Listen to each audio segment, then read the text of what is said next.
My son is 3 years old, but he doesn't look anything like my husband. My father-in-law, Mr. Leonard Carter, grew increasingly suspicious, so he secretly took my son, Noah, for a DNA test. The results? No blood relationship between them. Furious and humiliated, Mr. Carter screamed at me, even threatening to choke me and my son. Then, my husband Eric hit me, yelling, "You shameless woman. You let me raise another man's child for 3 years." But then I pulled out another DNA report, the one showing that Eric and Leonard Carter were not biologically related either. They were both stunned as I gave a small laugh. Looks like it's not so clear who's really not related in this family. Content 1. When I got Mr. Carter's call, I was working late at Hamilton & Co. Enterprises, drowning in deadlines. His voice came through, nearly a shout, "Jocelyn Carter, you shameless woman. Get home right now. Or don't blame me when your dirty deeds go public." Before I could respond, he hung up, leaving me baffled. I finished my work, grabbed my bag, and hurried home. The moment I opened the door, there he was, seated rigidly on the couch. 2 sheets of paper with tightly packed text lay on the table in front of him. I slipped off my shoes and asked, "Dad, what's so urgent?" He sneered and stared at me bitterly. "You really don't know what you've done? Do I need to spell it out?" Frustration began to build. "No idea what you're talking about. Just say it." In the next instant, he slammed those papers into my face. "Take a look for yourself. We really hit rock bottom when Eric married you." I looked down to see the words printed in bold on the report.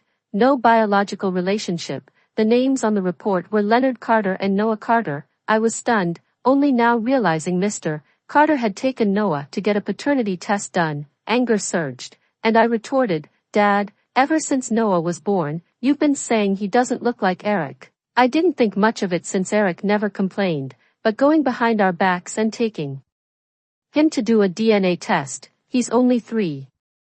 Mr. Carter ignored me, shouting, "And what's wrong with that?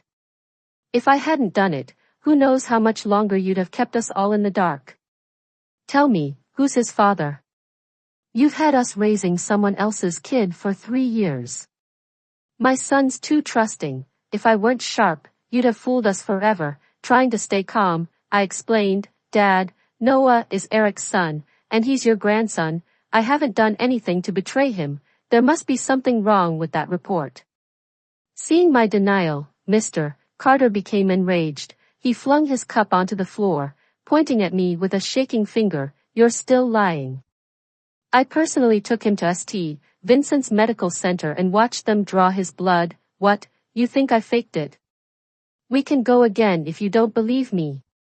I said nothing, trying to wrap my mind around how Noah could lack any biological link to Mr. Carter. Just then, Mrs. Helen Carter entered, carrying groceries. Noticing the tense atmosphere, she asked, "What's going on here?" "I just stepped out to shop, and now it's chaos in here. What are you two arguing about?" Mr. Carter shot back, "You hand-picked her for Eric. Look what she's done, letting us raise someone else's kid for 3 years. Where were your eyes back then?" To Mrs. Carter froze, her gaze falling on the report on the floor. I saw a flicker of panic cross her face, but before I could react, she slapped me. "Noah isn't our grandson. How could you do this? Our Eric's been nothing but good to you. How could you betray us like this?" Mr. Carter joined in. "Call your parents. I want to know what kind of people raised such a daughter. How dare you do something so disgraceful?" I fought to stay composed. "I'm telling you for the last time, Noah is Eric's son. If you don't believe me, wait until Eric comes home. He can take another DNA test with Noah, and we'll put this nonsense to rest." Mr. Carter glared but said nothing, while Mrs. Carter shouted, "You're acting shamelessly, still insisting on your innocence. Even if Eric comes back, he won't forgive you. Why another test when the answer is clear? If Noah were Eric's son, he'd have to be related to Mr. Carter. What, you think the hospital is helping you lie to us?"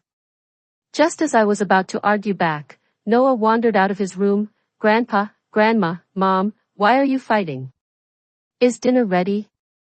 Seeing him, Mr. Carter snapped, Who are you calling Grandpa and Grandma? We don't know whose kid you even are. Get out. Noah, bewildered by his grandparents' sudden change, ran to me in tears. His crying only irritated Mr. Carter more. He yanked Noah away from me and gripped his shoulders. What are you crying for? You're not welcome here. Go find your real dad. Get out of our house. Mrs. Carter stood frozen, saying nothing. Seeing Noah's face turn red, I pried Mr. Carter's hand off him and held him close. My own tears began to fall. Let's wait for Eric to come home.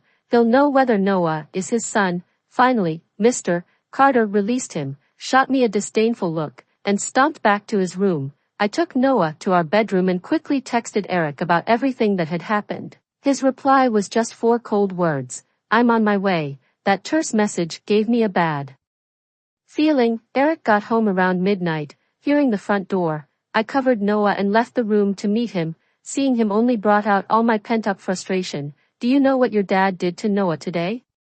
He nearly choked him. Are you even going to say something? Can you give it a rest? I just got home. Let me breathe, will you? One look at his detached expression, and my heart sank. The DNA report lay on the table, but he didn't seem the least bit interested in looking at it. He was ready to accept it at face value. By now, both Mr. and Mrs. Carter had joined us. Mrs. Carter spoke first. Eric, thank God you're back. If you'd been any later, our family would have fallen apart. Ask her whose child she brought into this house. Mr. Carter stood there with a furious expression, saying nothing. Finally, Eric broke the silence. Where's the child? 3. He called Noah the child, not by his name. That stung because I realized he didn't believe Noah was his son. I took a steadying breath. Eric, we've been married 4 years and known each other for 6. Don't you know what kind of person I am? If you won't believe me, at least believe in Noah, Eric replied. 4 years doesn't mean anything. Besides, Noah has never looked like me. Everyone's been saying it. What else am I supposed to think? I was speechless, realizing I had no way of reasoning with these people. Fine. If none of you believe that Noah is your son, let's go to the hospital and do another DNA test. Right now, I'll get Noah. Just as I turned to head toward our room, Eric grabbed my arm. Enough. You really want to drag this to the hospital? You aren't ashamed of this mess? I couldn't help but laugh. Why would I be ashamed?